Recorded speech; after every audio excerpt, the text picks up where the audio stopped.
এক টিভি প্রোগ্রামে দেখলাম এক মাওলানা বললেন, মুসলিম এবং কাফেরের মধ্যে পার্থক্য হলো মুসলিম নামাজ পড়ে, কাফের নামাজ পড়ে না। এটা হাদিসে আছে। কিন্তু মাওলানা সাহেব বললেন, যে লোক মাঝে মাঝে নামাজ পড়ে মৃত্যুর পর তার জানাজায় যাওয়া যাবে না, এটা কোরআন হাদিস সপক্ষে কতটুকু যুক্তিসঙ্গত? ওকে, কোন কোন ইমাম বলেছেন যে মান তারাকা সালাতা মুতাআম্মিদান ফাকাদ কাফার, যে ব্যক্তি নামাজ ছেড়ে দেয়, নামাজ পড়ে না ইচ্ছা করে করে, সে ব্যক্তি কুফরি করলো।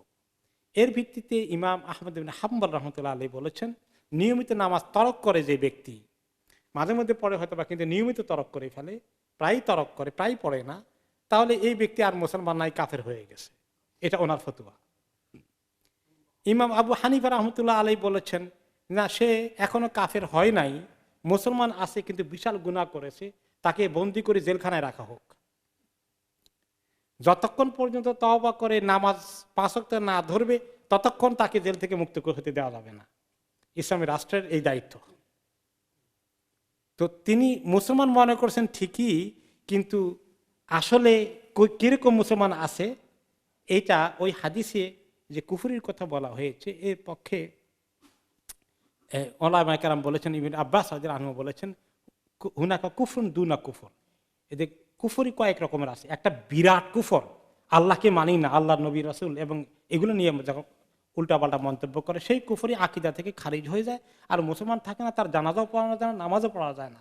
এছাড়া যে কোনো কবিরা গুনাহ করলে, মারা গেলে জানাজা পড়ানো যাবে, নামাজও পড়া যাবে, দাফনও করা যাবে। এই জন্য মেজরিটি ইমাম আবু হানিফা সহ বড় বড় আলেমরা মেজরিটি বলছেন যে বেনামাজি বা নামাজ তরক করে প্রায়, তাদের নামাজ পড়া যাবে বলেই তাদের ফতোয়া।